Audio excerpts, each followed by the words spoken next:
So, good day to everyone. So, I would like to share my lecture. The theme of my lecture is The Sanctuary, the Heartbeat of Adventist Faith. So, this lecture is based on Roy Adams' The Sanctuary, Understanding the Heart of Adventist Theology. So, in this lecture, we will study why does sanctuary matters. So, bakit nga po ba mahalaga ang sanctuary? And even today, why does sanctuary even matters today? Dahil yung iba, ang pagkakaalam nila ay yung sanctuary ay wala na. Yung iba ay sabi nila ay nung lumang tipan pa yan ginagamit. Pero why does sanctuary even matters today? So let us study yung importance ng sanctuary. So, ang sabi ng author, si Roy Adams, he argues that something far more profound, the sanctuary is the heart of Adventist theology. So, we all know that sanctuary is one of the distinct doctrine of the Seventh-day Adventists. And Roy Adams, he argues that the sanctuary is the heart of Adventist theology. So, let us proceed. So, it says here in his book, if you misunderstand the sanctuary, you will misunderstand the cross, the judgment, the second coming, and the character of God, and even the gospel itself. So, ganun kahalaga yung sanctuary even today. Na if you misunderstand the sanctuary, kung hindi mo masyadong naunawaan yung sanctuary, you will misunderstand also the cross, the judgment, the second coming, and the character of God, and even the gospel itself. Ganon kahalaga yung sanctuary, brothers and sisters. Ang sabi dito, in the next one is the sanctuary as theological center.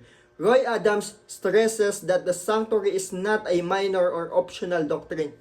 So, Roy Adams, he argues that the sanctuary is not just a minor or optional doctrine. It is one of the beliefs among the 28 fundamental beliefs of the Seventh-day Adventists. It is structure that gives the others meaning. So, he argues na yung author na yung sanctuary ay hindi lang minor, hindi optional doctrine, but it is one of the belief of the Seventh-day Adventists and one of the distinct doctrine of the Seventh-day Adventists. So, let us proceed in number 1. So, salvation as a process, justification, sanctification, and glorification.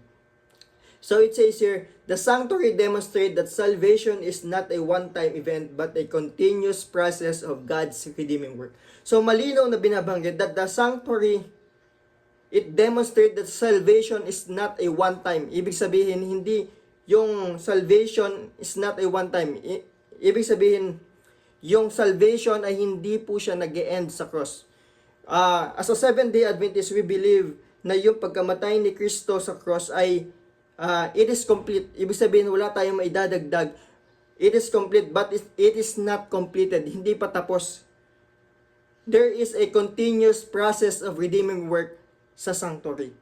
So, there's a lot of sect in sa panahon ngayon, ang paniniwala nila yung pagkamatay ni Kristo sa cross ay completed na. O doon na nagtatapos, wala ng continuous process of redeeming work. But as a Seventh-day Adventist, we believe na yung ginawa ng Panginoon sa cross ay hindi doon nagtatapos yung kaligtasan natin. Meron pang continuous process of redeeming work. So, let us proceed to the courtyard. Or it point us to justification. So, the sinner brought a lamb to the altar. The lamb died in the sinner place. This points to Christ's sacrifice on the cross. So, when you go to the sanctuary, una mo makikita is yung courtyard. In the courtyard, merong altar of sacrifice. And yung sinner, kapag isang tao ay nagkasala, he will brought a lamb doon sa altar na yon. At yung tupa na yon ay mamamatay in the sinner's place. So, parang ilalagay niya yung kamay niya doon sa ulo ng tupa habang mamamatay yung tupa hanggang isasacrifice niya yung tupa, mga kaibigan. So, ibig sabihin, tina-transfer yung process na yun is it symbolizes ng pag-transfer ng guilt dun sa tupa. So, ibig sabihin, sa kasalanan na ginawa ng sinner, yung tupa yung namatay in behalf of him. So, yung kaya yung altar of sacrifice na makikita natin sa sanctuary, it point us to Christ's sacrifice on the cross. Ito yung sa courtyard. And also, it point us to justification. So, let us proceed to the holy place, the sanctification.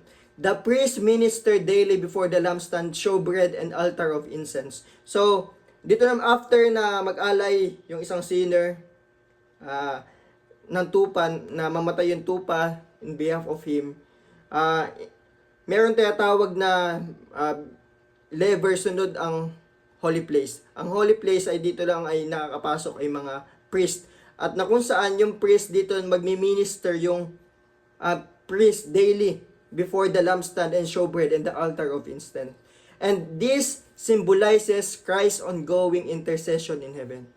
Yung yung holy place, mga kaibigan, it symbolizes yung Christ's ongoing intercession in heaven. Ibig sabihin, hindi doon nag-end sa cross. Meron pang intercession ang Panginoon sa langit na bayan, the heavenly sanctuary. And the sanctification is not self-effort, Christ is working in us. So, let us proceed to the most holy place. Glorification and the final judgment. So, once a year, the Day of Atonement cleanse the sanctuary. So, once a year, in Leviticus 16, verse 29 to 34, the Day of Atonement cleanse in the sanctuary. So, this represents the final removal of sin. And the salvation is completed when God's justice is revealed and sin is eradicated. So, sa most holy place, dito na yung mako-complete yung salvation. Yung salvation natin. Dito na nagtatapos yung ating salvation. 'Di ba? Una, courtyard, most holy place, and the most holy place. So and also it point us to glorification and the final judgment na mangyari sa malapit na panahon. So the law and grace and judgment united. Without the sanctuary, Christian often see law and grace are conflicting. But the sanctuary reconciles them. So without the sanctuary, tayo mga Christian, we often see that the law of God and the grace are conflicting. But the sanctuary reconciles them. And sabi ito in the Ark of the Covenant, the Ten Commandments, above it, the mercy seat, between them, God's presence. So, in the most holy place, meron tinatawag na Ark of the Covenant. At sa baba ng Ark of the Covenant, sa baba ng Ark of the Covenant, sa loob, is meron 10 Commandments. At sa taas ng 10 Commandments ay merong mercy seat. So, ibig sabihin, kahit na hindi natin perfectly na masunod yung kautusan ng Panginoon, tayo ay maliligtas dahil sa mercy at sa grace ng Panginoon. Hindi tayo maliligtas sa pagsunod, kundi maliligtas tayo dahil sa mercy at sa grace ng Panginoon. At doon sa mercy seat, andun yung Shekinah glory, yung presence ng Panginoon. So, let us look at this. So, the sanctuary item is the altar of the burnt offering. We will see it in Leviticus 11, chapter 1 verse 1 to 17. It points us to Christ's sacrifice or justification. The lever in Exodus 30 verse 17 to 21. This is symbolizes cleansing or sanctification. The lampstand, Exodus 25 verse 31 to 40. It points us to Holy Spirit illumination. The table of showbread in Leviticus 24 verse 5 to 9, it symbolizes spiritual nourishment. And the altar of incense in Exodus 30 verse 1 to 10, this is Christ's intercession. And the ark and the mercy seat in Exodus 25 verse 16 to 22, this is the God's presence and law and under mercy. So, why Adventists emphasize the sanctuary? Bakit nga po ba natin ini-emphasize ang sanctuary? Bakit mahalaga ang sanctuary? Number 1, it is because it is rooted in Daniel 8 verse 14. And sabi dito, and he said unto me, unto 1,300 days, then shall the sanctuary be cleansed. So, the next one, it is connected to the great disappointment na nangyari. Jesus didn't return in 1844. Instead of abandoning faith, early Adventists studied Scripture deeper. They discovered Christ entered the most holy place in heaven, beginning a new phase of ministry. So, as we all know, yung 1844, yung kay Millerites, na yung nagkaroon ng great disappointment noong 1844, may kita natin doon na mali yung event pero tama yung calculation ni William Miller.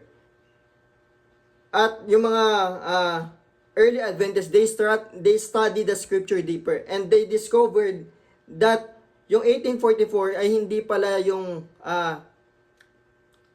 ang akala po nila ay yung sanctuary na binabanggit sa Daniel 8 verse 14 ay earthly sanctuary. Akala nila ito ay pagdating ng Panginoong Diyos noong 1844. But mali yung event pero tama yung calculation. Ang event na nangyari dito is they discovered that Christ entered to the most holy place in heaven, beginning the new phase of ministry.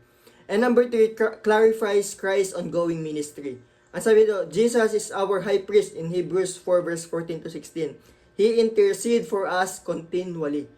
The sanctuary reminds us that salvation is active, present, and personal. So, the sanctuary also clarifies Christ's ongoing ministry.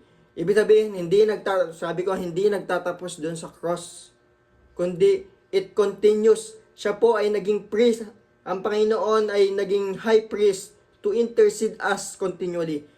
Ibig sabihin, hindi nagtatapos sa krus ang kaligtasan natin. May intercession na ginagawa ang Panginoon. May ongoing ministry ang Panginoon na ginagawa sa langit na bayan.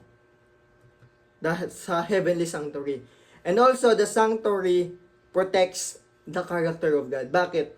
Because Satan accused that God is injustice in Genesis 3 and Revelation 12. The sanctuary reveals God's justice and mercy to the entire universe. So, in conclusion, for Roy Adams, the sanctuary is not a marginal or peculiar Adventist teaching. It is theological heart of Adventism. So, for Roy Adams, ang sabi niya, the sanctuary is not a minor, para sa kanya hindi minor, hindi lang optional, but this is the heart of Adventism. It is provide the structural framework for understanding the salvation as unified unfolding work of Christ, from the sacrifice on the cross to the ongoing intercession in heaven, to the final judgment and restoration of all things. The sanctuary preserve between balance, law and grace, justice and mercy, and the revealed character of God as both righteous and compassionate. Without the sanctuary, Adventist theology loses coherence. With it, the gospel becomes a complete and integrated story of redemption. So makikita natin napakaganda ng plan of redemption ng Panginoon, kung paano tutubusin ng Panginoon ang sangkatauhan, no? Imagine the sanctuary ay binigay ng Panginoon, meron ng sanctuary during the Old Testament. Ibig sabihin, ang sanctuary kasi mga kaibigan, this is a blueprint of salvation. Blueprint kung paano tayo ililigtas ng Panginoon. Kaya nung sa Old Testament pa lang meron ng sanctuary, ibig sabihin,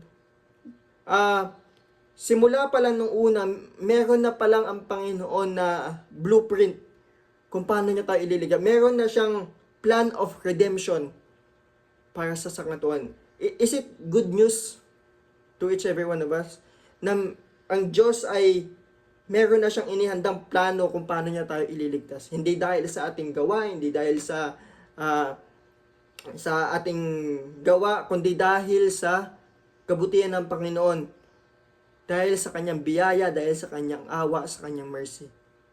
So, dito na po nagtatapos ang aking maikling lecture about from the book of Roy Adams, Why the Sanctuary Matters. So, makikita natin na napakahalaga talaga na maunawaan natin yung sanctuary. Kung paano, because this is the blueprint ng Panginoon on how God will save the humanity. And this is the plan of redemption ng Panginoon. And if we understand this as a Christian, malalaman natin kung paano tayo ililigtas ng Panginoon. So, ayun lang at magandang araw ulit sa inyo lahat.